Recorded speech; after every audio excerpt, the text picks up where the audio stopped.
I have two friends who signed up because I was sitting out there. I was like, shit. I don't know. I just feel like the weekends are generally like when I get I get a lot of work done. And like I need the time to get things done. I don't know. I'm probably just gonna figure it out like Thursday, depending on how things are looking. I'll be like, all right, I'm going on. Yeah. I want to go. But it'll be roughly the same for me. I'll just message my friends and be like, okay. So I have a lot of work and a lot of time. Yeah.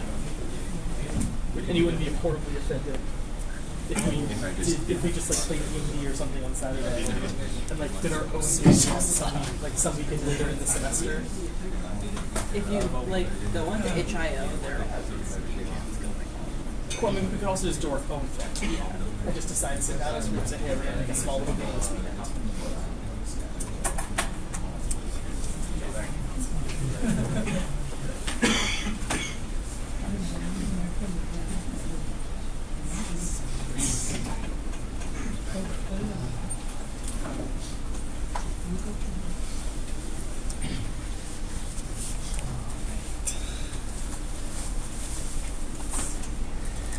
You are here again. That's right. Sure. This inspired our pre-class warm-up. So. All right. Can folks in the back see okay? I feel like it's too light, but if I turn the lights off, everyone's going to fall asleep, right? Including me. Probably. Close the blinds because that's a lot of light. Yeah, will that help if they get these blinds? Well, like it's super sunny out, so if you turn like can we not turn like just the front lights off? I have the front ones off. Oh, okay. It's a whole separate set of lights. Lights. Oh, and the whole room lights. It's only one or the other. Yeah, it's not the apple. I think that's a little bit better. On the one sunny day, I know. All right, so good afternoon, everyone. It's 2:50, so we'll get started. And I wanted to start today with a little warm-up based on a question that was asked in the Piazza forums about the lab that we were working on this week, which was the tiny math sort of vector matrix implementing some of these operations. If you remember during the lab, one of the sides I had was, can we speed up these math operations a lot? Because this is what we're going to be doing. In games, right? Lots of things very fast. So at least one of your classmates, Arvin, posted about one of his AVX implementations, and not sure if it was fast or not. So my first question is, and I'll let you speak if you want, just raise your hand. Did anyone else try AVX or SSE instructions and try to speed it up, or have a similar experience? And then I guess I'm just wondering, what was your sort of report? Was it faster, slower? It was slower. Slower. I'm pretty sure it's because, well, that's it was for dot product. I also did it for just scalar, multiplying a vector by scalar. Yep. And in both cases, it was slower. And I'm pretty sure for dot product, it was because you can't add in one instruction. And the scalar one, I'm pretty sure it was just because of the overhead of converting a single float into their type and then converting that out that made it slower. Yeah, so that's an awesome insight, right? So these SIMD instructions, they're basically special types, right, that hold some amount of bits in them, 128, 256. And you can pack, floats in them. So if you want to add 8 floats together, you can do those in one instruction. But in order to get those floats, converted into that data type, that takes some time. So I think you're exactly correct that the answer is there's some potential latency. So I played around with a little bit too for dot product to see, could I make it go faster and actually make it worthwhile to do this conversion and do a dot product operation. So just to give you an idea of the times, at least on this machine, a regular dot product's taking around 700 milliseconds. Just compute the dot product of 2 vectors. For AVX, going through all this trouble, this optimization, usually closer to 1 full second. Okay, these are in microseconds. Excuse me, microseconds. So 1,324 microseconds. second. So, you know, somewhat significant if you're doing this several thousands of times. So let me actually, let's run it a few times and see if this still holds true. So here's one run. Let's just keep running it. So as long as I'm seeing, this is a regular, simple dot product, still in this sort of 700 range. ADEX still taking longer. Okay.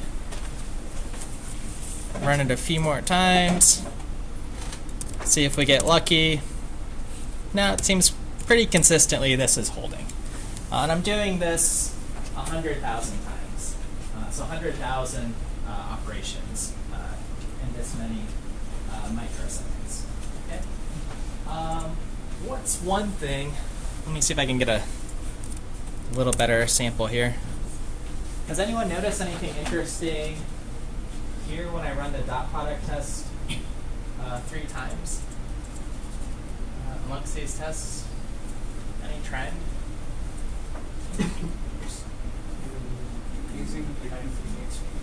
Yeah, it's decreasing, so it's getting a little bit faster, right? Why is that? Any insight? Either folks who have taken systems or might have a guess. I guess you'd have to look at my actual code, but yeah. Probably that particular function has to call already, so you just it's there in the memory, so you're just using it again. So that particular time period where you're calling is not being done. It's not there again, so the time is taken. Yeah. One of those functions in the inline. Oh yeah, could be inline, so that might speed things up.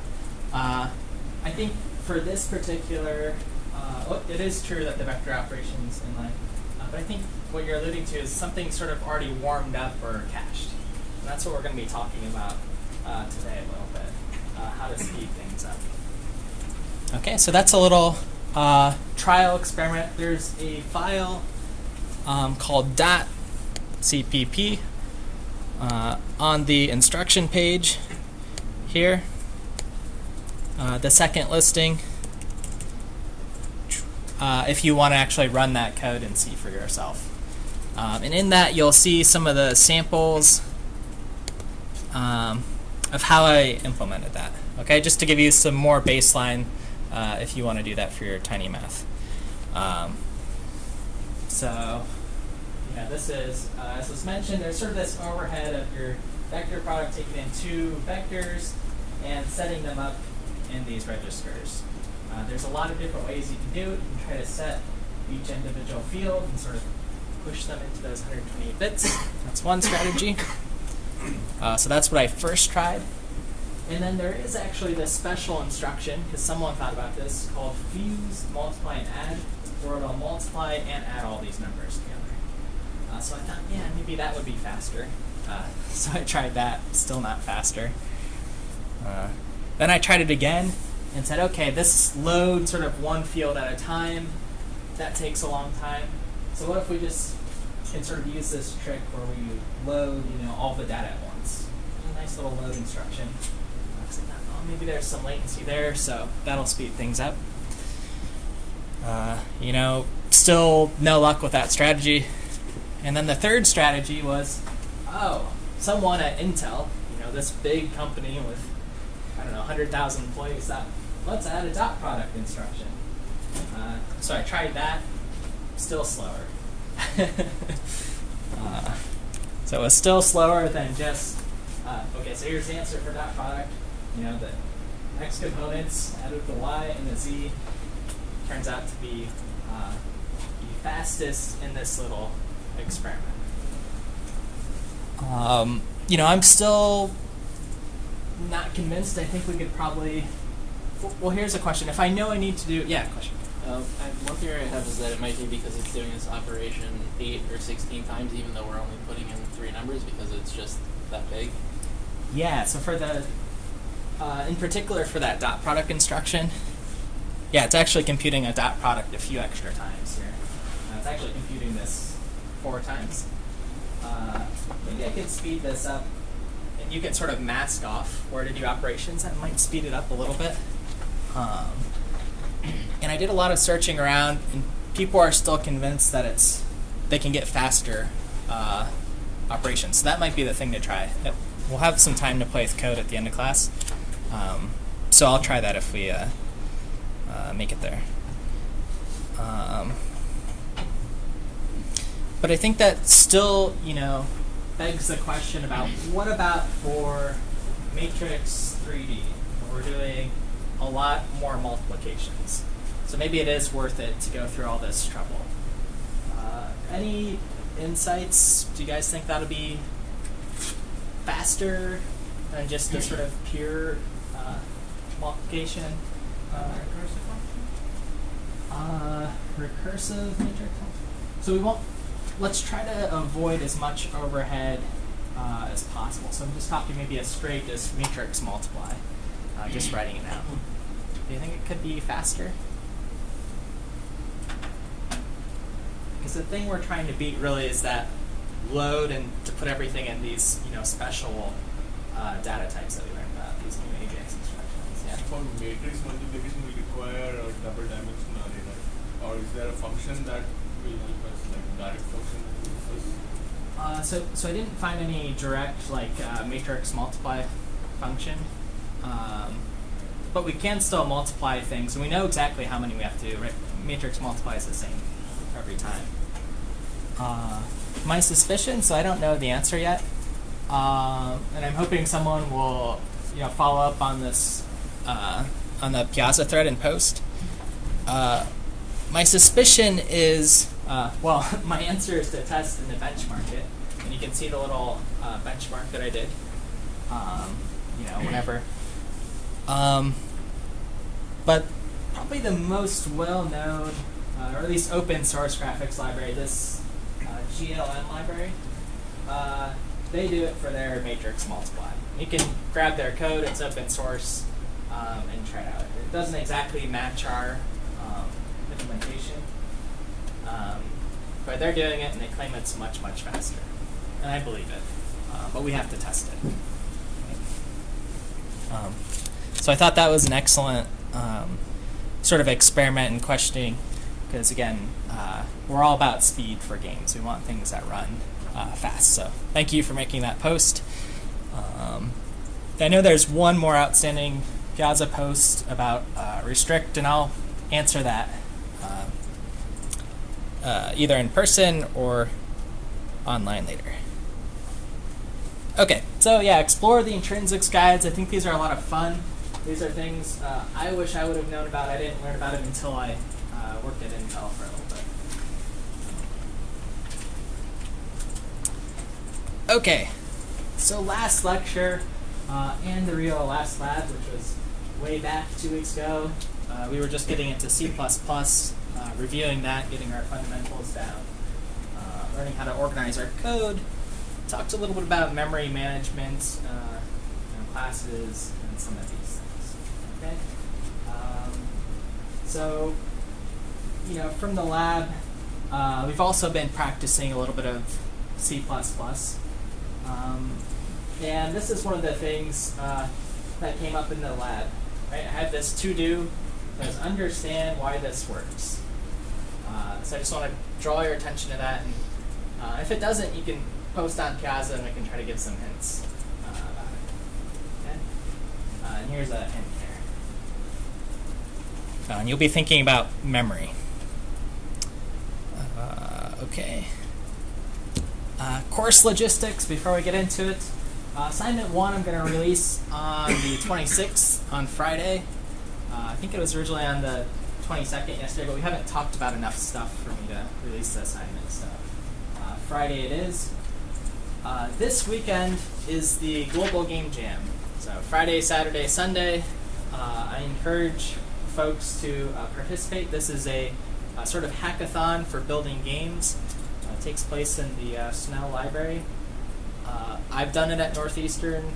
It's a lot of fun.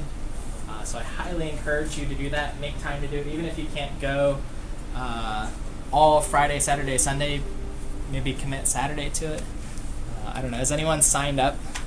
Oh, awesome. Okay. If you're not and you don't know about this, highly recommend it. Again, check it out Friday night, go Saturday. There's food and you get to meet a lot of people, not just Northeastern students, but other people in the industry and so on.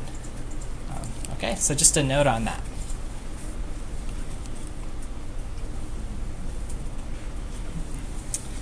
Okay, so today's topic is engine support and resource systems. That's what I want to talk about. This is something I really need to talk about before we're sort of architecting our first assignment. What I mean with engine support systems, it's a little bit of a vague term.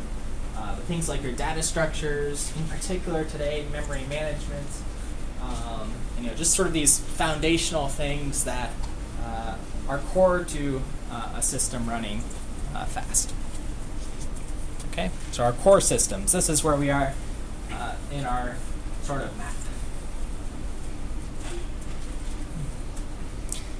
Okay, so what are support systems are the ones I want to talk about today. Initialization and shutdown of systems, memory management, different data structures, configuration files, and strings. Okay, so a few topics to go through.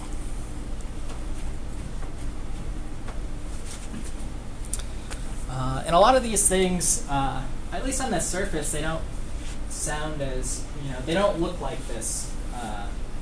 So that's usually what we're thinking of when we think support systems. But these really are some of the backbones of things that if you get them right and they're working well, then you can generate some cool images. Okay, so first on initialization and shutdown. And I guess, this is a new topic. What do you think of C++, or if you're coming from a Java background, when I say initialization and shutdown? What sort of comes to your mind? Yeah? Constructors and destructors? Yeah, perfect. Anything else? That's pretty much what I'm looking for, yeah. So classes, yeah. Constructors, destructors, where things start, maybe a main function or something. We'll touch on memory, but yeah, that's exactly right.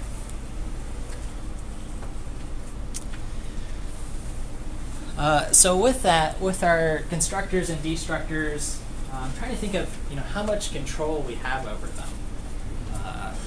Our constructor or destructor, we know where the main function is, so we definitely know where we're going to start the program, what the first line of code is that's going to be sort of executed.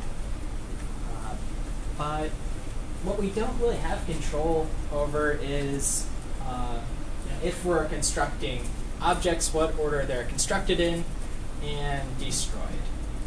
Okay, so as an example, I've listed, I have a little class here, a couple instances of that class. And let's see, I can actually run this from our sample so you guys can see it. Destructor.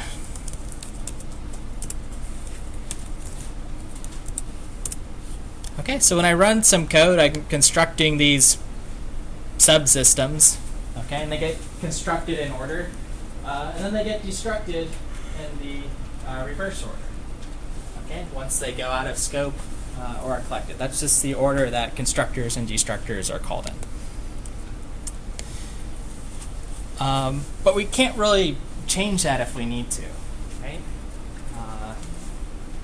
I can't say don't be destroyed until this other destructor is called, right? If there's some interdependency between systems.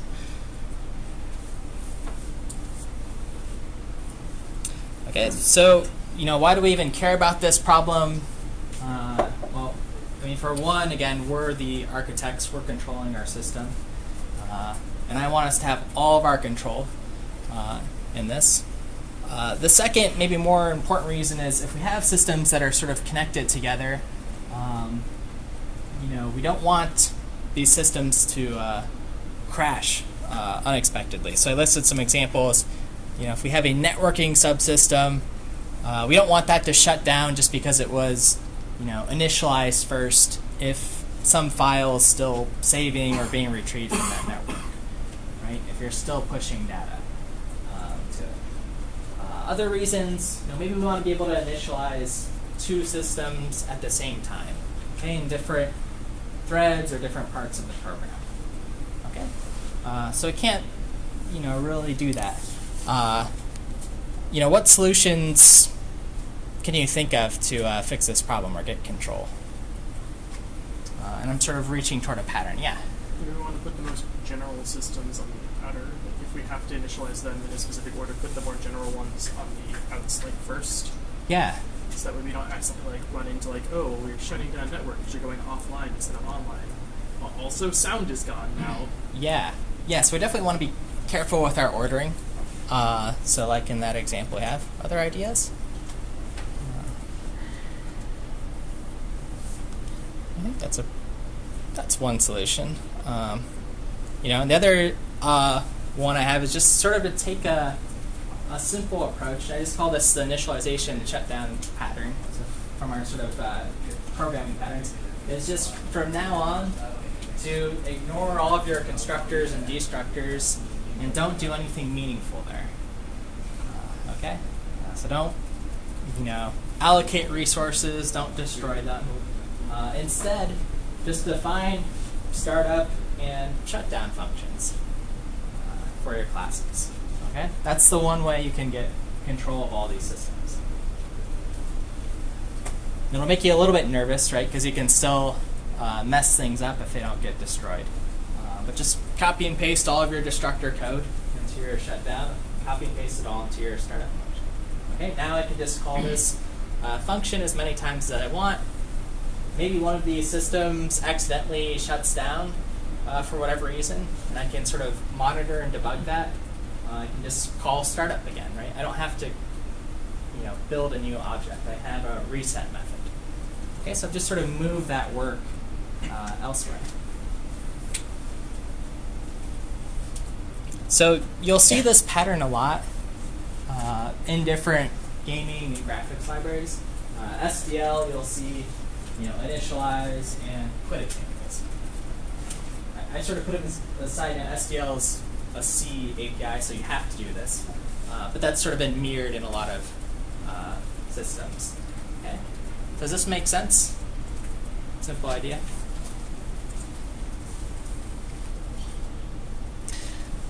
And some people, if you're following along with the text, the author, he worked at Naughty Dog, and he was talking about different strategies that he's done with things like priority queues, right? So you can sort of start these up in whatever order you want, assign some value to them, right? Like this is the most important system, so always start it up first, and shut it down last. And then you don't even have to worry about the order of the code. Okay, that thing's running. All right. Makes sense. And I like this approach. As I said, it's really good for capturing errors or problems that happen. You can just keep starting things up, reset really easy. It's a nice debugging feature to have, and I think it's also really clean. Okay. Now there's sort of a warning that I've given with inheritance. If you have all these sort of startup functions, be careful with that, because then you'll have to call a startup function from the next class up in order. Okay. All right. Questions on that pattern? Would I like to say? Yeah. I didn't get what do you mean by inheritance? How would that be? Okay, yeah. So if let me draw a little picture. Have this class A and this other class B, and I call B's startup function. When B is called, this object, typically when it's created, it's going to call B's constructor and then A's constructor as well in sort of this order. So you'll have to mimic that, right, if it's a really big tree. So in that case, maybe you just ignore this or you flatten your hierarchy, right, so you don't have inheritance. Great question. Yeah. The startup function and the shutdown function are completely different. Yes, correct. So for whenever we create classes, compiler makes its own constructors and instructions. Yep. So how do we override those? Yeah, so, well, a couple of solutions, right? So if you have some class A, right, even if you don't put anything into here, it's going to give you your constructor, destructor, and some copy constructor, right? It always generates those for you. So I'm just saying, don't worry about it. Just don't define anything in there.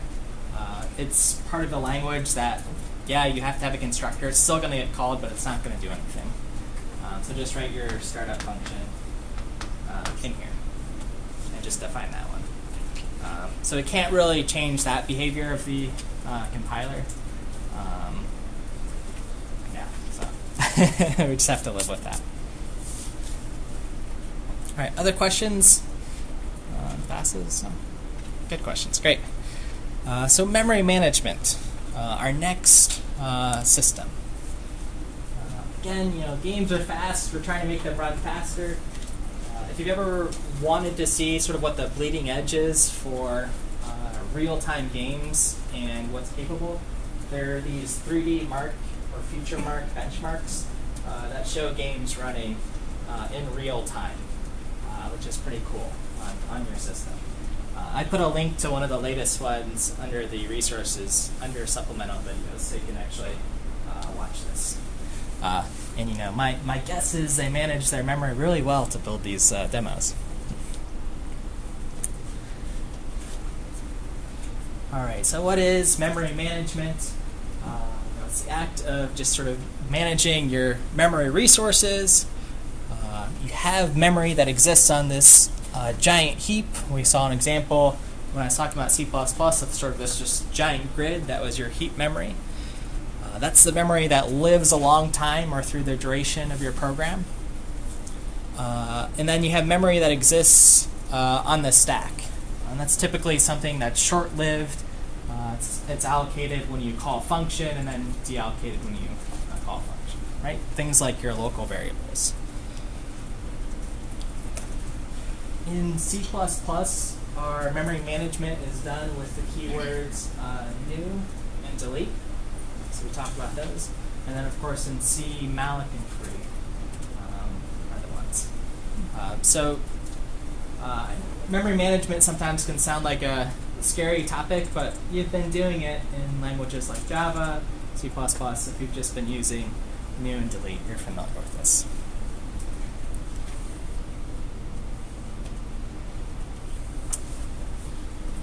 Okay. So on new, that's the C++ keyword for allocating the heap. And then you're going to remember to always use the correct delete, and then delete with brackets, arrays, and mount. Okay? And remember to use those pairs together. New, delete, malloc, and free. Don't mix them up. Otherwise you'll get in trouble. And by trouble, I mean segmentation fault or some error like that could occur. Okay, when we're dynamically managing our memory, this is new and delete, and we're extending our heap. And Java does this for us. If you've used those languages, Java, C#, many other languages. So now, we have to do it ourselves. But when we call new and delete, it's actually really slow to do this. To be running our program, it's running along, and then we say, hey, wait a second, I need some more memory to build some new object or store some new data. Does anyone know why? I'll take a few guesses. Why is allocation slow? It's slow for games. Yeah. It requires a context switch into the kernel. Yeah, so there's this context switch that goes on. I'll show a few slides on that. I actually have a few slides on that context switch. Other guesses why it's slow? That's definitely one of them, yeah. Games have a lot of moving parts, and you have to find consecutive sections of memory for each of them. Yeah, so there's this idea of fragmentation, right? So we had a note about, earlier about why was that code that I ran earlier getting faster instead of you have a cache. But if games are doing a lot of things and sort of dynamically grabbing memory here, here, and here, it becomes fragmented, so we don't get things sort of nicely ordered. That's definitely, yeah. That's I have slides for those too. Yes. Any other guesses? Those are the two sort of slide decks I have. There could be more, but I'll run with those. I mean, just the act, I guess, of managing memory means it needs to be kept track of, and all these sorts of things. But the first, sort of why is allocation slow is, and in particular, again, for games, is the new and delete memory manager in C++. It's designed really to be something general purpose. So I did some digging around in GCC to look at the new header. I found all these, different overloaded versions of new. I looked at the source code. It's several. If you look at like the malloc source code, it's several thousands of lines of code handling different edge cases. Right. So it's a general purpose allocator. It means it wasn't necessarily designed for games. It needs to do a good job if you're just allocating 1 byte of memory or a whole terabyte. Okay? Programmers will expect it to be relatively fast. But for games, we often know exactly what scenario we want, so we just want to optimize for that case. Okay? And if I'm handling, lots of different situations, that's lots of different potential branches and so on.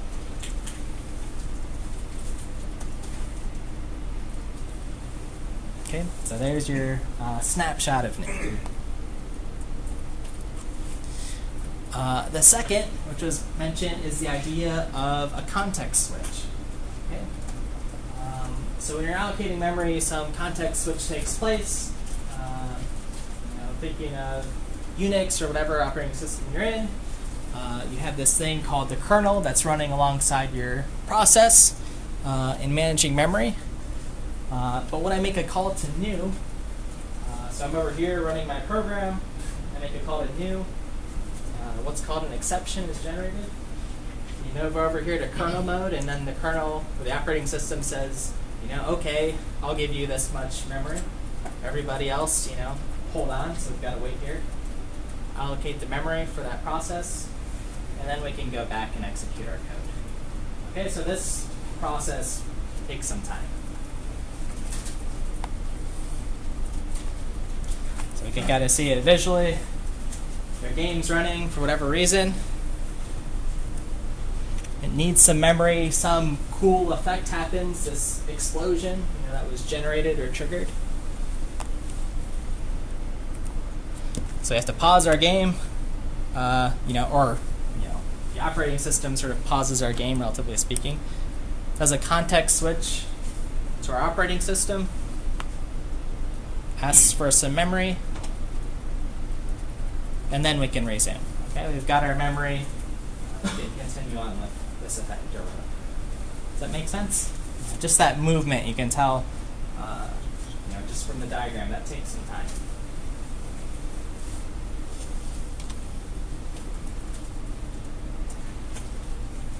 Okay, it takes many cycles as sort of, or clock ticks is the range that we're working with.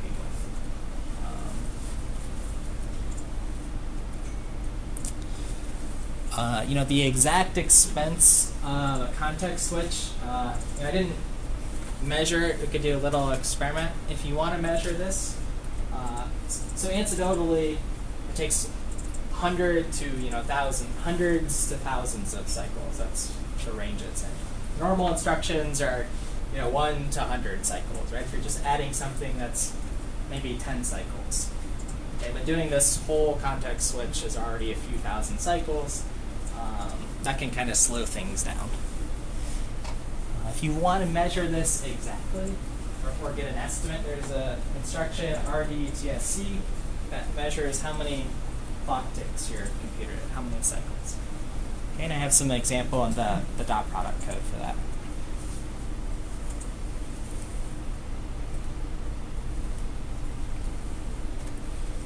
Okay, making sense so far with those examples? Awesome.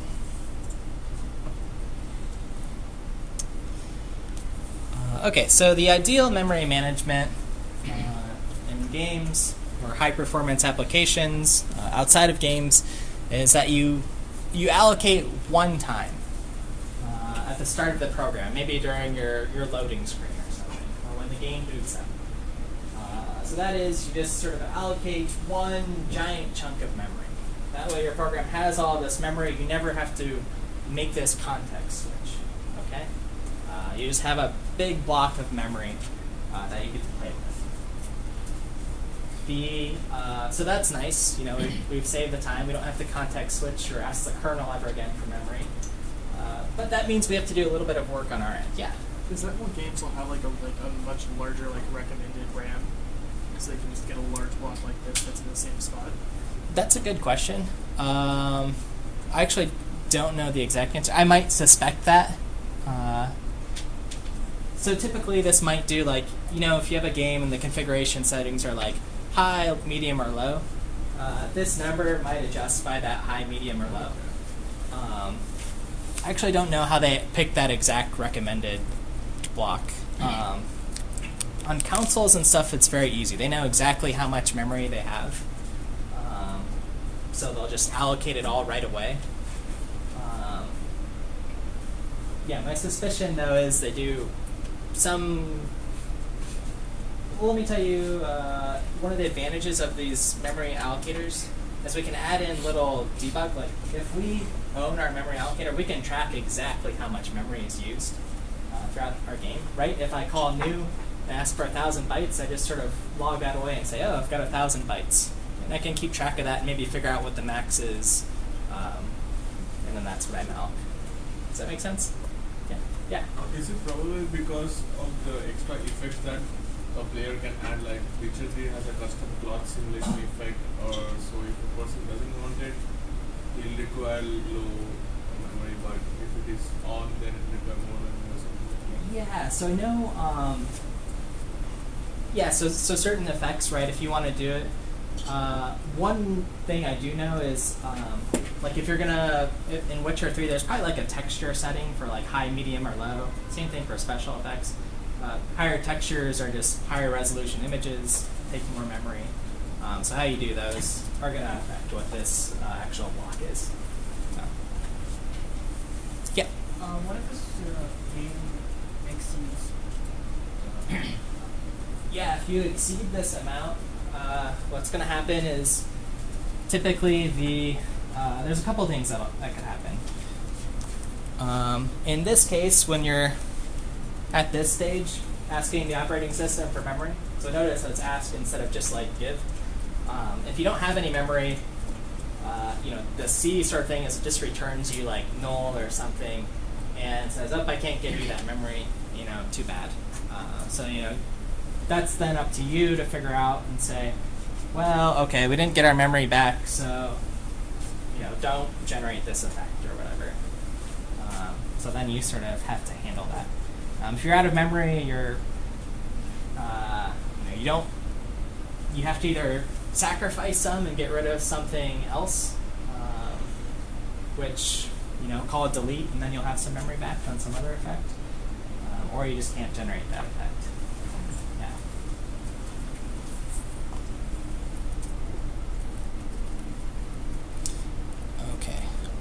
Other questions on this? These are all good questions. Yeah. We're going to have a lot of fun with Breakout because this isn't going to be we'll be tracking these exact things, right? So we know how much memory we're allocating. Okay, and this is how we'll do it. Custom memory allocator. You can actually just override new and delete and define your own. We'll do a few tricks to do this. It's not too bad. But again, so I've sort of given some reasons. Why would we do this?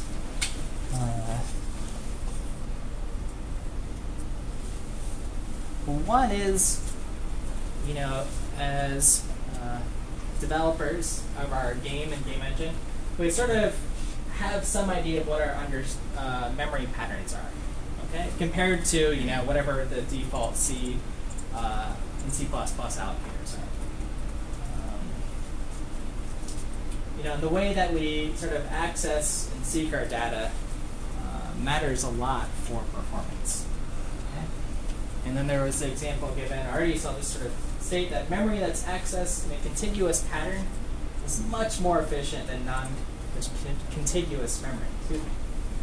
This is improving locality. That's what they call it, memory locality. And then our other goal is to reduce fragmentation. One of the other reasons, allocators slow down when they become fragmented. Yeah. So I have a question. If you were to write a custom memory allocator, how would you go about redefining pointers? Because oftentimes you aren't able to use the pointers that the malloc in your memory allocator return because you might be managing multiple different pools and stuff. Yeah. So that's a great question. So let's see. So for one, malloc, I believe it always, I think new works the same way, always returns void star, which is sort of this catch-all, just give me a pointer to some, 32-bit aligned address, just to some chunk of memory, right? So every time we malloc, we basically have to keep track of memory starts here for that one time I made a int or whatever. And then I did it again for some other int, and it's allocated. And maybe I got rid of it here, so this is a free block. So you basically have there's a couple different strategies, I'll show some. A linked list that's showing you every time you allocate a block. You can manage that. I guess my question was, so say my memory allocator had a linked list of just giant blocks of memory that I got malloc. I can't really return the pointer, I think, directly because, I don't know. In my experience, I had to return an offset that I would then use to index in a page. Okay, yeah, that is true. You will have some sort of offset. Let's just sort of think of it like I get this giant, this is 1,000, a small block I've requested 8 bytes from my malloc or whatever. Requested 8 bytes. There might be some other extra bytes here doing bookkeeping, so we're sort of offset there. But we can still keep track of that in our linked list where it's pointing to. So we do have some offset. I guess my question was so I have my memory allocator and I allocate for an object and return that pointer, but say my memory allocator decides to then move that object somewhere else. Oh, I see. I have a slide for that, yeah. Okay. So I think the problem you're discussing, just to loop everyone in, can folks on that side see me already? Okay. Yeah, let's say we have some memory. This guy's been allocated. This guy's been allocated. But I decide, hey, you know what? I said memory is best when it's contiguous, so I want it to look like this. Right, so everything's contiguous, so essentially move this block over. Now, we can do that, that's fine, we can copy a block. But there might have been something, just say some other block of memory that had pointers into here, right? So if I move this, I need to know from here which guys were sort of pointing at this location expecting this object, right? Is that your question? Yeah, so if I move this guy, I need to sort of update all the other references, right? So we have at least one tool we can use in C++. It's called a smart pointer, which will sort of track these references. So it could implement everything with smart pointers. So they sort of, essentially this block has a back pointer to everything that it's referenced from. And then, yeah, when you do this copy, you have to update all those references. That's a great question. I'm probably going to show another example, but that's exactly what I was going to say. Yeah, because right, if we're moving memory around constantly, we don't want to muck things up. Everyone understand what the question was? There's awesome. Okay, and the solution is you need to have some sort of bookkeeping back. And we have some smart pointers. Let me sort of add that to my to-do list to post something about the C++ 11 smart pointers that'll help us. There's something called reference counting. Have you guys heard that term? It's this idea of counting how many references I have to some object. If I have 0, that means it's safe to delete because nothing's pointing into it. But if I have anything other than 0, then my object's being referenced somewhere. That's kind of the idea. Same idea here. Okay. All right, so this is getting into this idea of memory fragmentation. Right, here's our block of 1,000 or whatever. Then I use a little bit, use some memory here. I'm allocating different chunks of memory. Finally, I'm here. But, as the game runs, this object gets destroyed in whatever game, so I deallocate that memory, I deallocate here, maybe here, and we see this fragmentation or non-contiguous piece of memory. And it gets worse and worse as you go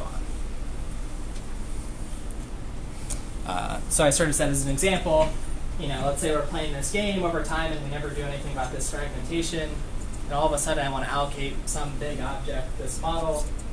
It might not fit in this tiny space, and then we miss the boss or whatever. I guess you win.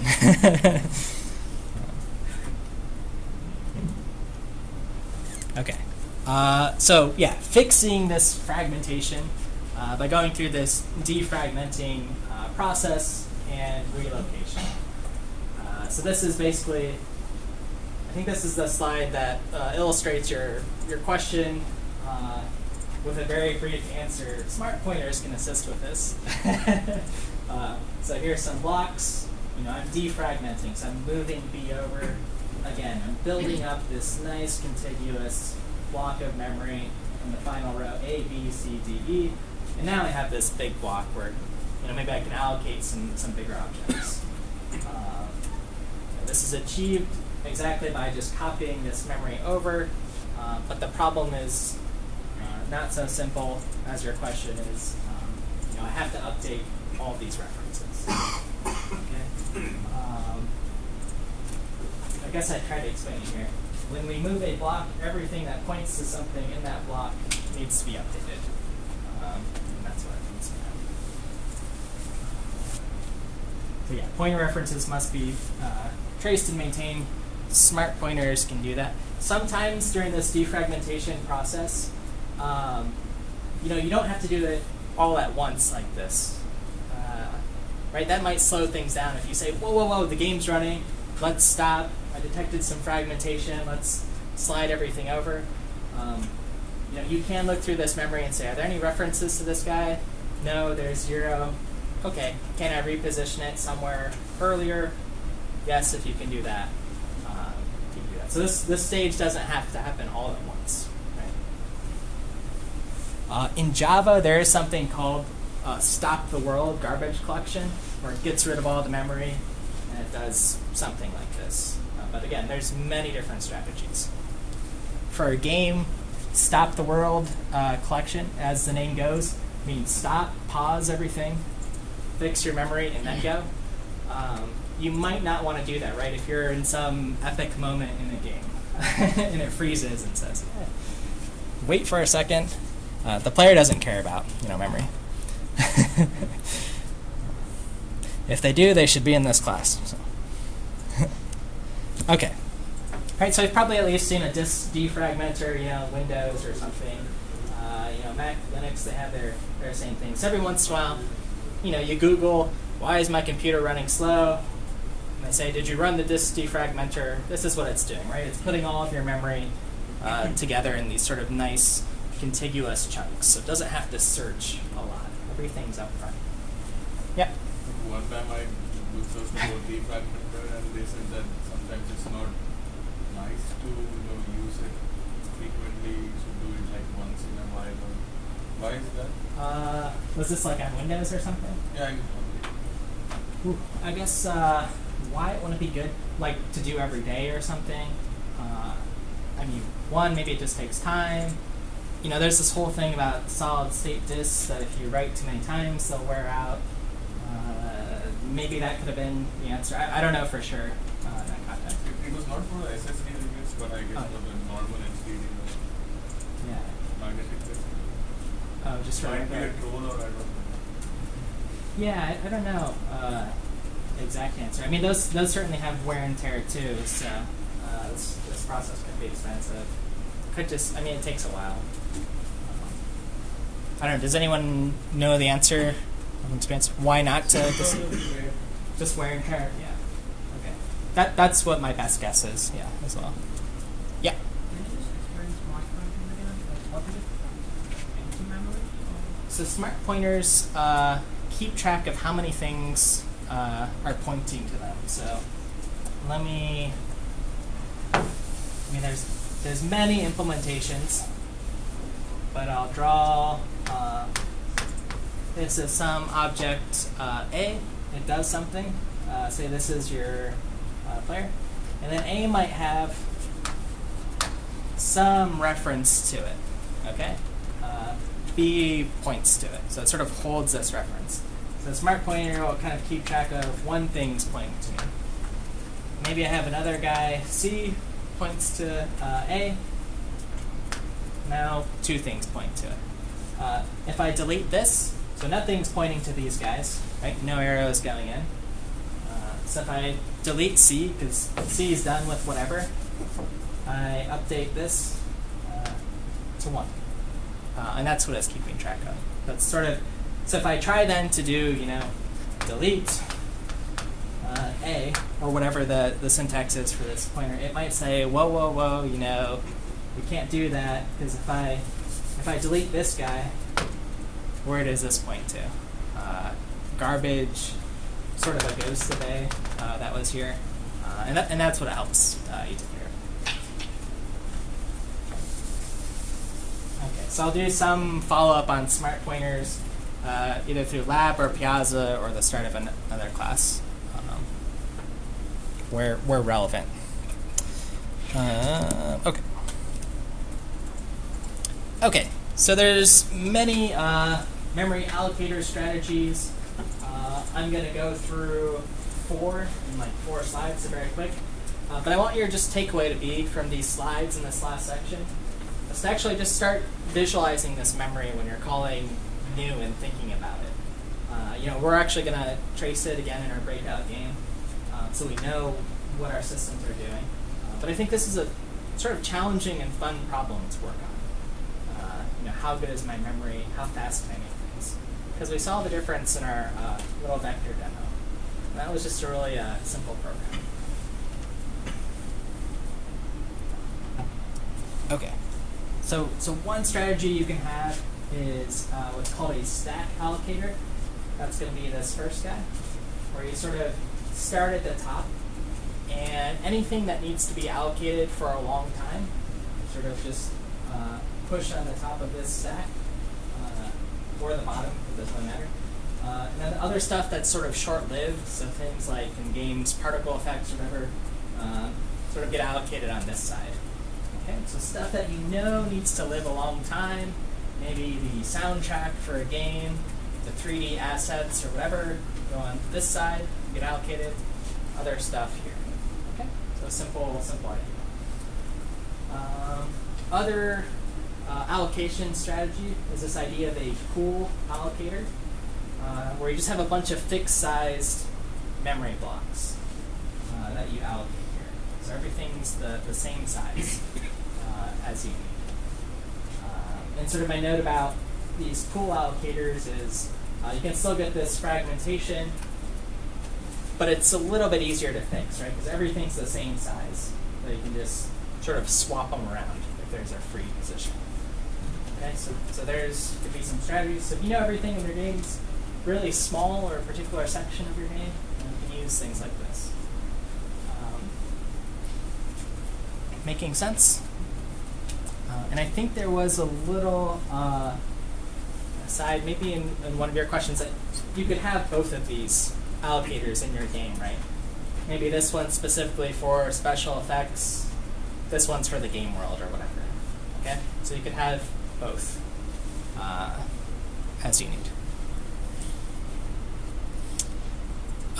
Okay, so that was just the, well, I already showed the sort of double-ended stack allocator. Again, the point is, on one side, sort of long-lived stuff, on the other is short-lived, whichever side of the stack. Pool allocator is just a linked list, okay? Single frame allocator. This is where you sort of store at the start of each frame some fixed amount of memory. Okay, and it just gets collected constantly. So you know you always have this buffer of memory, perhaps somewhere in your main loop, that you can sort of work with. Sort of working memory for that specific frame.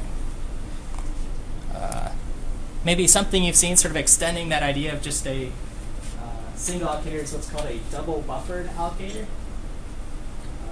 This time you have memory that persists for i plus 1 frames. This is the one I guess I want to talk about because you've probably seen it before or will see it in graph applications. Does anyone have an example of a double buffered allocator? I can think of one.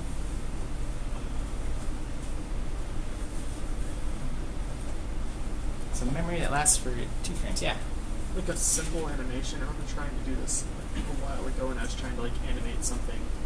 Yeah, animation would. You load the next frame, and then you just swap it in, as opposed to having to actually look it up at the time. Exactly, yeah. You'll see a function in SDL in our programs, SDL_swap or something. In computer graphics, yeah, definitely is. You sort of get the image ready for the next frame ahead of time, so you don't have to wait during that frame. So this gives a nice, smooth animation. Of course, you could have triple or however many buffers you want, but I've got my image ready. This is the screen. I can copy it over and then start preparing the next image. Okay? Because that takes a lot of time. But this is one example where you use the double buffered allocator. It gets cleared every frame or every other frame. That's a sample. Okay, so the best practices in summary are allocate one giant block at the start. Implement a custom allocator. So that, what does this give us? Again, the big takeaway, we avoid these context switches. Right? We have all the memory we need. The cost, of course, is, well, we as programmers have to do some work to manage it now, which is fine.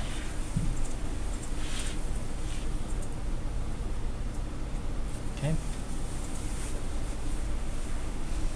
So, why does fragmentation hurt performance? One, was sort of limiting the size of objects we can allocate. Right, we couldn't allocate that big 3D model in a small space. Performance, well, we've talked a little bit about the continuity, so that's what about the performance. So now we have to talk about this guy, the actual memory hierarchy. Has anyone seen this picture before, or one similar? Okay, this one's stolen directly from Wikipedia. Common license, I can put here.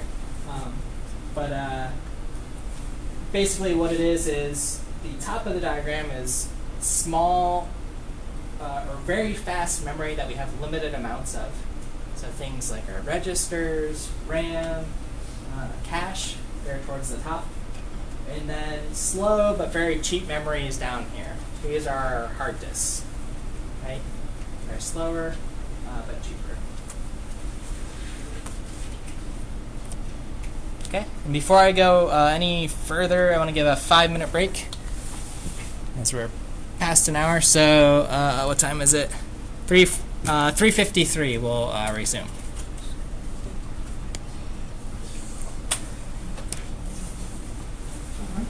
Give yourself a stretch if you need.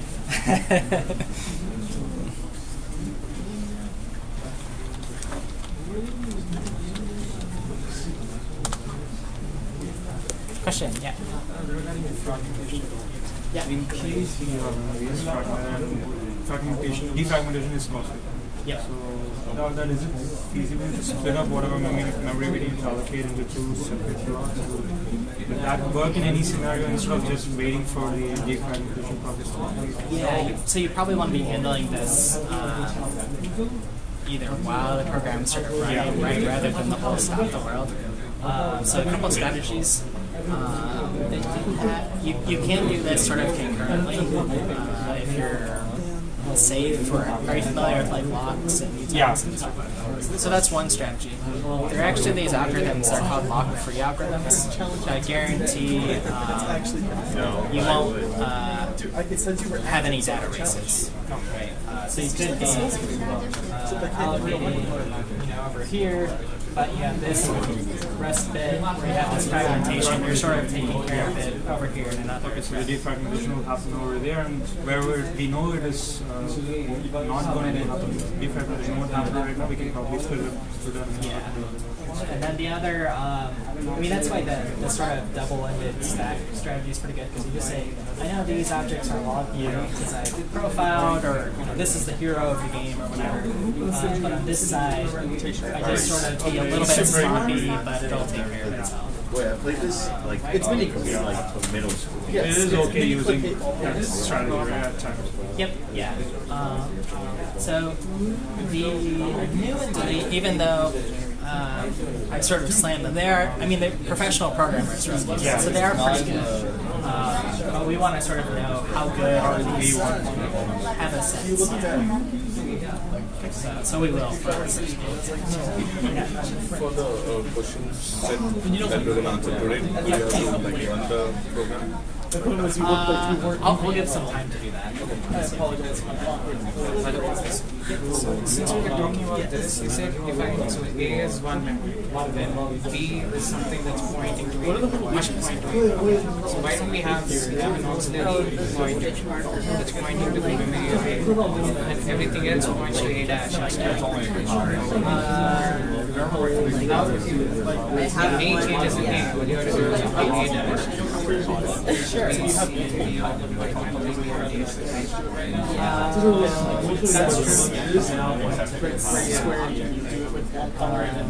true.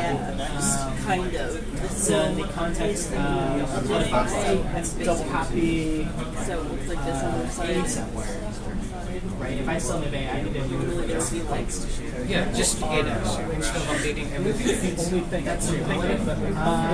I'm just asking what would be a potential program. This change still multiplies, right? Because I moved A. So this is Where is this going? Is it this like so I have a character, Yeah, this one. and I You have to make sure this does it. dice to Oh, I see. So it's sort of fixed. Yeah. assign it. What if I need that? So it's like this start. Or are you just saying there's like this sort of like That's amazing. global It's the That's sickest like thing. nerdy. reference? Yes. That sounds Yeah, amazing. best keeps track of A, I wish I and then would everything else just points to this.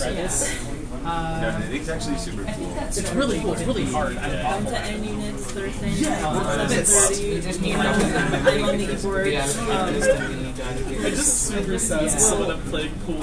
Send me a message saying it missed and I liked it. I'm playing right now. Maybe it depends on how many of these days we have. I'm just being super sassy. I'm sorry, Lord. Forgive me. Again, everything has its trade-offs. Yeah, so I won't. Yeah, It's like not a thing that happened. That's kind of a nice solution. Solids. Yeah, especially if you know that A is big.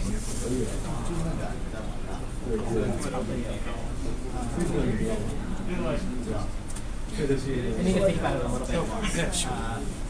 But that could be one. I should apologize to whoever I'm so sorry. Sassy. Tired.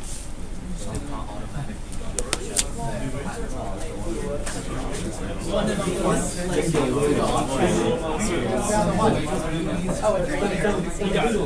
All right, folks, we're at 3:53, so I'll get us back on track. All right.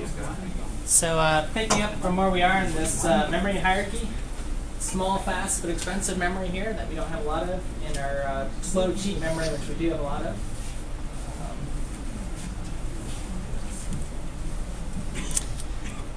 The particular type of memory I want to talk about is the cache. Okay, so the cache lives somewhere up here. It's very fast, very expensive. That's up here. We don't have a lot of it, but usually enough that it works well. Okay. So what the cache is, if you haven't heard of it, it's just a small, fast storage device of memory. And it sort of serves as this staging area for some subset of your data, right? It's not going to be your whole hard drive, but just some bit of it, okay? And the goal is that any data that you need, at the moment where you recall it or load it or whatever, or going to display that image or whatever in your game, is that you minimize what's called a cache miss, okay? So let me show an example, or define these terms. So cache hit is data that you want is in this small, fast memory. Okay, and it's an exact copy of the stuff that's in the hard drive, right? So it's not different. And a cache miss is it's just not there. Okay, so obviously we want a lot of cache hits. Okay, small, fast memory. So here's the general idea. This is your cache here. I've got 4 slots. There's some data in here, 8, 9, 14, 3. And then this is your hard disk, right, with these 16 boxes. I'll just pretend. Okay, so assume I'm, loading this piece of data 8. So I'm looking for it. And I say, aha, 8's in the cache right away, so we can use it. That's great. Makes sense? Now if I want to load 0, whatever this data is, it's not in the cache. So that's not good. We get a cache miss. That's more expensive. We had to look in our big, humongous hard drive here, pretend this is even bigger, and find 0 where it resides. And that takes more time. Okay. So when we find it, we've accessed it, we move it into our cache. Because maybe, if we just used it, we'll need to use it again, okay, in recent time. Okay? So anytime we find information that we need to use, we move it into the cache. This is almost always worthwhile, right? When you're searching around your house and you're like, where are my keys, and you find them and use them, you don't throw them, across the room and say, I'll never need those again. I'll search later. You keep them nearby, right? Because you might need them again. Anytime you have to go outside your cache, that's increasing latency or lag. Okay. And how you sort of replace things and put them in the cache, there's many different strategies. So you should take systems with me or Tuck or Cooperman or whoever. And I'm doing systems in the summer. Yeah. There's something about page size or cache line size that I was wondering if we should optimize our data types to be padded to that so that we don't have fragmentation or something or cache. Yeah, you absolutely can. Let me see if this this video will help a little bit, and I'll answer that question. So the question is, let me show the video. So this is a video by this gentleman. His name's John Lykos. He's an expert in caches. So let's make sure we have volume. The first bit he's just mumbling. I spent a lot of time trying to optimize this talk so that I could communicate. Can you guys hear it?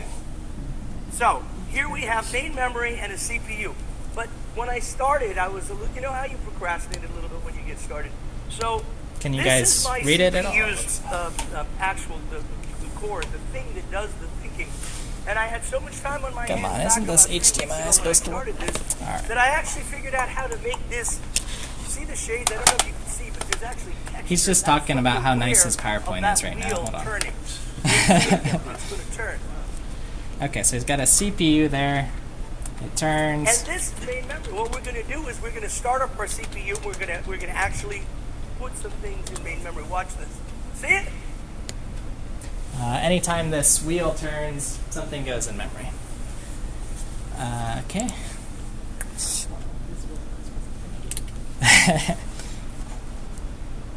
Hold on, let's see. To the backup system. See if it works. And careful measurement. Sound good? Okay. What is main memory? Now, I have, in full disclosure, I spent a lot of time trying to optimize this talk so that I could communicate information. So, here we have main memory and a CPU. But when I started, I was, you know how you procrastinate a little bit when you get started. So, this is my CPU's actual, the core, the thing that does the thinking. And I had so much time on my hands back about 3 weeks ago when I started this, that I actually figured out how to make this. See the shades? I don't know if you can see, but there's actually texture. That's from the wear of that wheel turning. You don't see it yet, but it's going to turn. And this is main memory. What we're going to do is we're going to start up our CPU. And we're going to actually put some things in main memory. Watch this. See it? And look, we're accessing main memory. More. You think I'm kidding? You know how maddeningly tedious it is to do this? I swear. All right. So then I realized I don't have all the time in the world, so this CPU doesn't work. This one's broken. I'll fix it later. Just take my word for it. But we do have a cache. These are cache. So here's our broken CPU, which doesn't work, and or it's going so fast right now you can't see it spin. And we're going to access the same things. And when we access main memory, we get what's called a cache line. And that cache line, the whole thing, about 8 things. All this comes in. memory goes in our Now, cache line. this is the ultimate oversimplification of computer hardware. I don't care. Because if I tried to explain that to you, we would never get to the talk. I don't even know it. So it would even be worse, right? But this I know. This is something we should all know. So when I access something else, we get a new cache line and it goes into the cache. The good thing about cache lines is that if you have memory that's local to other memory that's just been fetched, you get it instantly. So notice how this comes straight into cache, figuratively because it was already there, right? And now, when you access something nearby, life is good. The green indicates you're going to do it right. When you run... Okay, that's what I want to show. So you bring something in memory, you bring stuff that's nearby, because chances are it's related or it's been allocated in the same block of memory or array. And then you get these green blocks if you're getting cache hits. Okay, that's what he's demonstrating in his illustration. So then to answer a question about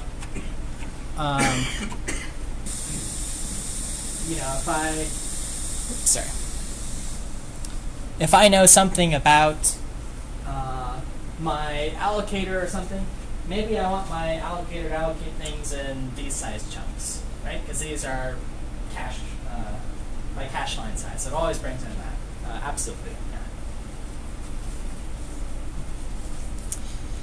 Yeah. Okay. So now we're sort of exploiting. The goal again is to exploit this idea of locality. Stuff that's next to each other, you're probably going to use again later. Things even like what's called, there's multiple caches, right? There's caches for your memory, there's caches for your code that's instructing one instruction at a time. This is specifically called the instruction cache, which holds your CPU instructions. And that does the same thing. When you execute some line of code, whatever it is, it's going to bring in all the next lines of code thinking, oh, I'll probably go in this linear order. Sometimes not, right? Because we branch, we call functions, but often we do, right? If I'm in a loop that's happening very frequently, there's good locality. Make sense? All right, so this is the principle of locality, temporal locality. Items used in time temporarily are likely to be accessed again, like in a loop, over and over again. And then spatial locality, bring in the whole chunk because pieces of memory that are next to each other are very likely going to be recalled. Right? This makes sense for us in graphics, right? Our vector structures, all the memories packed nicely together. Same with our matrix.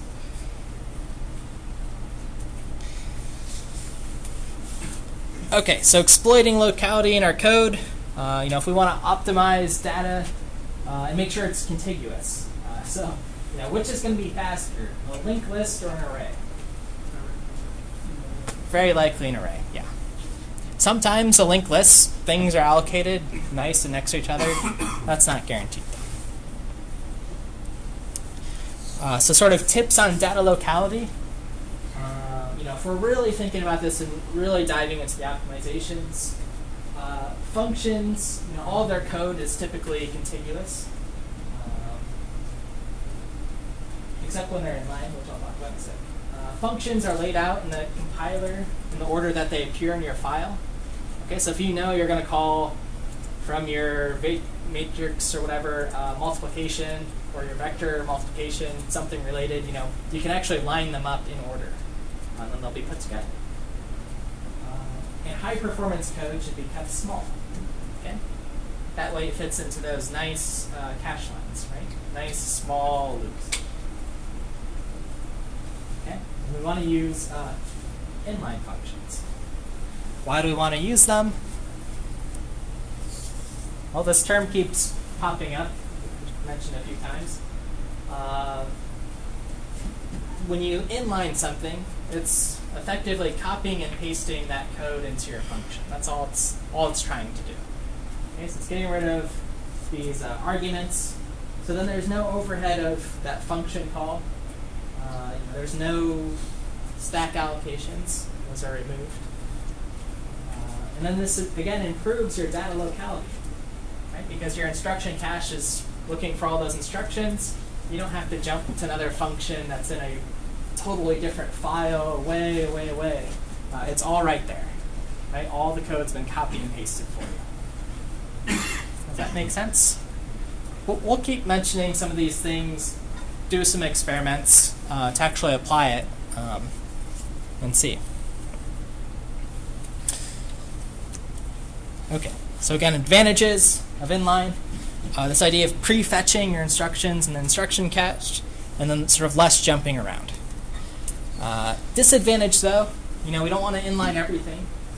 So that's just going to make your code super huge. Okay, not everything's going to fit in the instruction cache. Your executable size is going to go up. So it's not a perfect solution. If you look in some compilers, inline function, when you use the word inline, first off, it's just a suggestion. There's even a forced inline, which is still just a suggestion to the compiler to copy and paste the code. And then it computes this thing called like magic bonus score, or something like totally weirdly named, where the compiler decides, yes, is this a good idea to inline or not? Yeah? What's the difference between forced inline and inline? Forced is a more aggressive suggestion. So instead of like, you should inline this, it's like, you should really inline. Yeah, exactly. You should really do this, yeah. Because sometimes the compiler decides, like, I've got to think of a good counter example for it. But if I have my function foo here and bar, and I want to inline bar always, it's going to compute something that says like, if I have it in a loop, it's probably even better. So this is a while loop. It might say, yeah, we don't want to make this function call a million times because this has some overhead, right? There's a bunch of arguments here. Sorry, this is a function with a bunch of arguments. Why not just move it in that loop instead of call it over, copy these arguments, call it over. So it sort of computes a score for that and says, yeah, this would be a good saving. And then for the forced one, that score that it needs to compute is just lower. Yeah. Would Great. it ever inline something without you suggesting it if it thinks that that is? It might, yeah. Sometimes if you do the like O3 or whatever very aggressive optimizations on your compiler. Do you guys know O3? If I do GCC compile like normal but add a -03, that says like really try to optimize this. Do a bunch of wild transformations. And then it might take a guess. Good question. Yeah, compilers have a mind of their own. They try not to make changes, though, that'll break the logic of your code, only if it's correct. All right, so sort of putting this, into some perspective about like why keep things in the cache. Here's some sort of benchmarks. They're just relative benchmarks on how long a disk access takes versus something in the cache. So in the cache, we're at 0.5 nanoseconds versus, let's say, reading 1 megabyte sequentially from the disk, which takes 20 million nanoseconds, right? So quite a difference, right? We want things in the cache. Thinking about this again as a game's running 60 frames per second, hopefully. So it's a nice, smooth experience. If you do that 1 megabyte read from disk, that's, let's see, down here, 20 milliseconds. So that's more than a second, right? You're playing your game, you're playing your breakout, you're moving this guy around and it pauses for a second and the ball goes by. And you say, man, what happened? I read from disk. That's what the error was. Okay, so that's the idea, right, of how that lag can hurt you. Okay, we have a few minutes. I want to run through. I'm going to run through containers super fast. I think a lot of you guys have seen this before, and maybe Fundies 2. Here's sort of a list, or your other classes. But basically the thing to know is in C++, they have what's called the standard template library, which gives you many data structures for free, right? You don't have to build these from scratch. Lists, maps, queues, sets, stacks, etc. Okay, so you want to be familiar that these exist and you have them available. They typically have these operations, for inserting things, removing them, accessing, sorting, binding, etc. So these are pretty standard operations throughout the STL.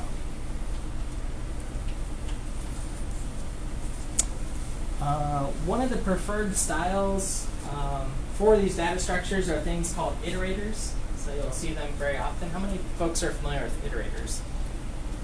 About half or so. Here's a little example. Basically, it's instead of using for int I equals 0, I++, something like that, you just have an iterator that says the beginning of my data structure to the end of it. Iterate through. So someone's implemented a way to traverse that data structure. Okay, and this is common. This is nice. Again, we don't have to know about the implementation or any details. It just works for us.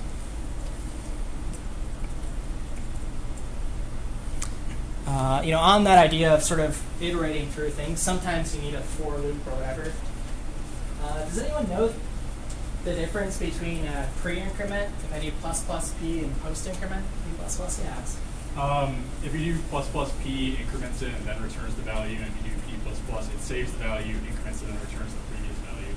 Yeah, so this first one, pre-increments, a little cheaper, right? A little bit, yeah. Yeah. If we want to know exactly how much, there's this cool site. It's called godbolt.org you can check out. This might be helpful if you haven't taken systems. I guess this will be super helpful. You type in your C or C++ code on this side. You highlight a line. So in this first one, I've done the pre-increment. And then you can look at the assembly that's generated. This is what the computer is going to do. These 3 lines. If I do the post-increment, in red here, I get 4 lines. Exactly what you said. There's an extra copy here. So that's just a fun thing. So ++p. Okay. Game engines will often reinvent the wheel. A lot of these data structures, the STL, again, just like our allocator that we're going to sort of reinvent or at least modify a little bit. Where in games, performance is everything. these data structures are general purpose. And I'm not going to slam anyone who's working on C++. These are professional programmers who've done a really good job, but sometimes we'll want to improve.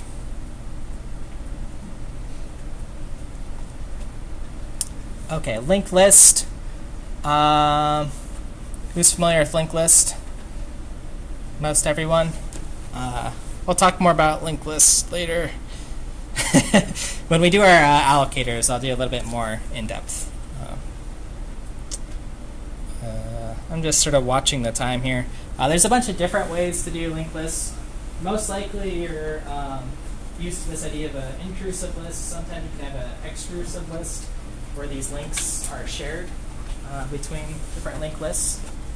And here's a really generic version of it. And I've got a code sample run. Hash tables, another data structure to be familiar with. These are associative data structures. So there's some key value pair. Real world analogy is a dictionary, right? I've got a word and then a definition. Okay? An array itself is a hash table where your key is some index and your value is whatever is stored in that array. And there's some slides for that. Strings, another fundamental data structure. How are strings implemented in C++? Char arrays, yep. So that's what they look like. The problem with strings, though, and this comes up with games, this idea of localization or internationalization. If you speak another language, at least one other language, I guess if it's a Romance language, maybe it's not as big of a problem. Like, I speak some French. My dad speaks some Hindi. My friends speak some Japanese. Well, some of these characters take different amounts of bytes to store things.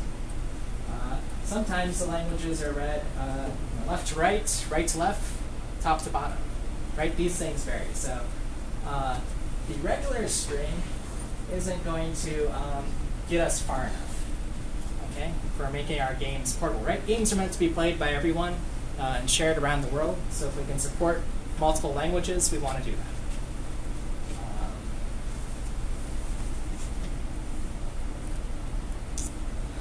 Algorithmically, strings are also tricky. I guess I've sort of given the answer away, but how long does it take to compare a string? If we're doing a lot of string comparisons.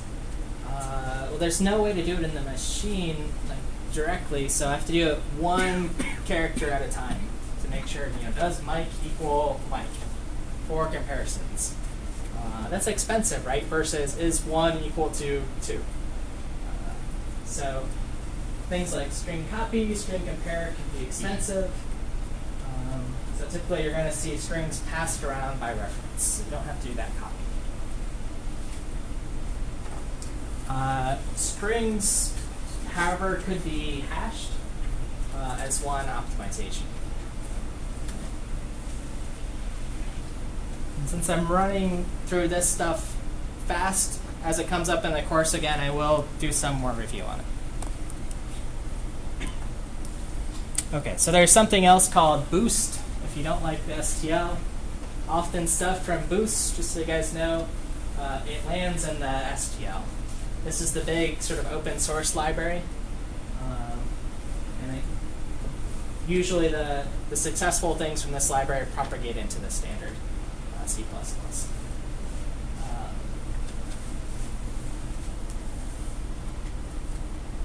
Okay, so very briefly, the last sort of support system, engine configuration files, which we will have,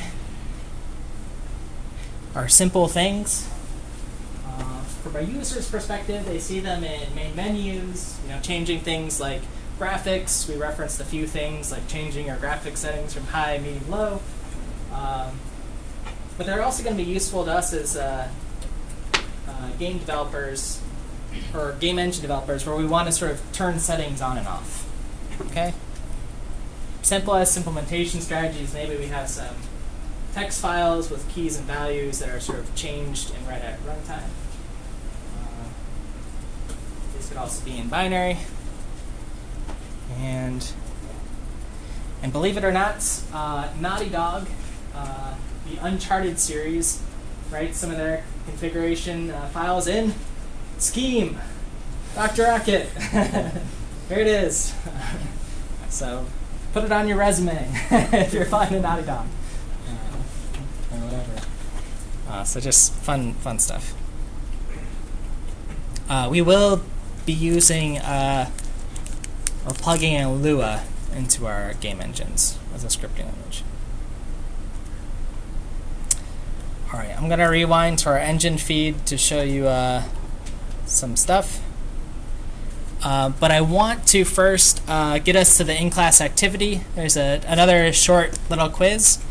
Part of that quiz is running this linked list code, which I'm going to run in front of you guys, and I'll give you a few minutes to do it as well. So it's on the home page, and it's this locality file. So clang ++ locality.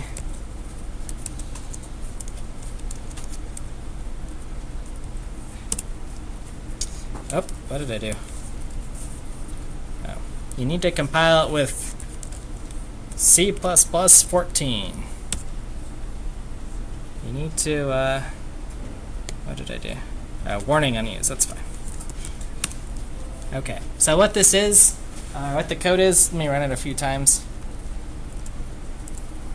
There's a linked list with a bunch of things, 100,000 or so. I allocate 50,000 of them.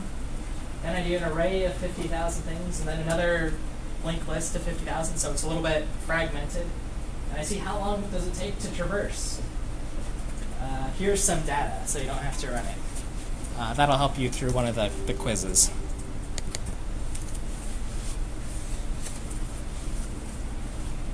So we don't have to. You don't have to, yeah. I would like you to look at it later, because you'll see benchmarking code. I would like everyone to look at the samples.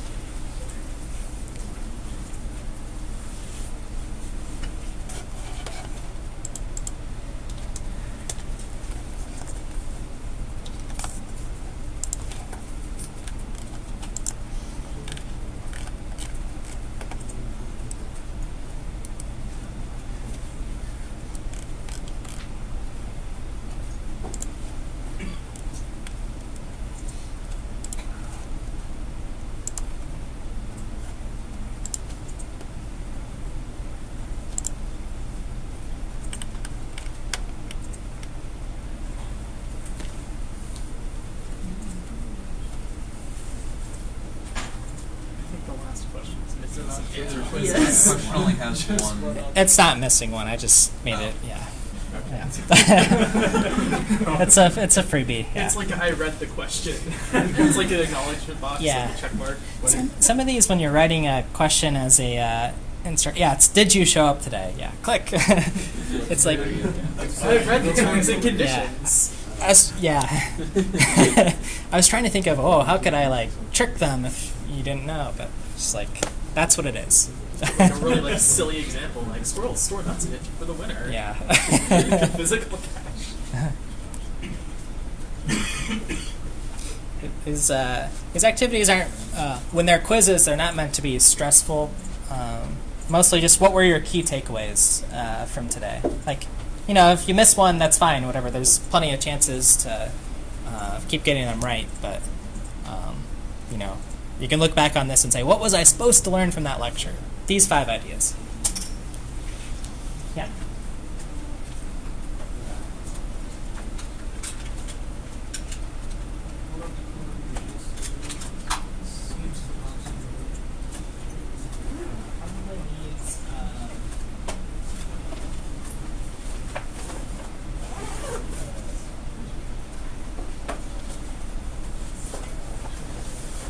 Are you on 17?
Who's working on the quiz still?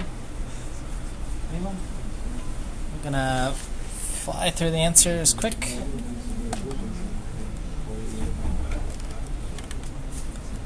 All right, question 1. I guess the most important one. So I ran the code. We observed the linked list was slower in general, right? So which data structure appears to be more consistently faster? The array? Perfect. Because of locality. What's a better memory allocation strategy in a game? Dynamically allocate whenever you want, liberally, or just allocate everything up front? Up front, yeah. You got it. Maybe not always, but most often. Which data structure follows a description, a collection of key value pairs? Hash map. Yep. Hash map, hash table, dictionary. Why might string copy, so some function that copies a string, be slow? How can we mitigate this? Option 1 or 2? 2, you got it. Yep, we got to traverse everything. So try not to pass by value if you're passing large strings. The basic idea of a cache is it's small, fast memory where we can put recently used values. You got it. All right, awesome. So that's the quiz. What else? Okay, so the code that's here, locality, do try to run that. Make sure it's running. A few things that are maybe new you haven't seen are C++ timers here. So that's one thing to show off. You can see how to do a little benchmark. If you haven't seen linked list or need a refresh on it, here's an example. So do try to run this code, Google around. Other notes, do play around with the dot product example. So this shows how to use the AVX instructions. There's several functions here you can practice with. The other function, RD, if you're interested in research and these type of things, this is a mini experiment. This special instruction, RDTSC, is a way to measure clock ticks on a CPU, so not just time. It can be an interesting measurement. And what else? It just gives you the current clock tick? It gives you sort of an estimate, yeah. There might be better resolution things, but it's pretty good, yeah. Let's see. We've got 3 minutes to show our feed. I'm gonna let this sort of run in the background. I just want to start showing off some game engines so you know what they are that are pretty popular. In particular, whoops, you guys can't see this. How many people have heard of the Ogre rendering engine? Anyone? We don't really need the volume. This is a graphics rendering engine. So it's worth looking at. The book or the text, if you're following along there, often references this because it's open source. So even if you're not interested in this for whatever reason, it's sometimes interesting to look at the source and how it's structured. I might pull up some examples. So here's that. In the last minute, any questions for me? Yeah. I was trying to run the locality code, but maybe on Windows, I'm using Visual Studio. It has like a tile, it might need a constant. I was looking for. Yeah, you can try to change that. That was the fix. Oh. Yeah. Come on, Windows, get with it. And you need C++ 11 or above, I think. If that's not, it should be going by default. But yeah. Okay, so Ogre is a pretty cool engine, does some cool stuff. And then what I like about this video is sometimes you can sort of see the debugging tools that are running, in the upper corners. And so those are some of the things we're going to be implementing in our games to see how fast different systems are running. And with that, 4:29, so I'm going to let you guys go. I'll hang around for questions. Thanks for your attention and questions today.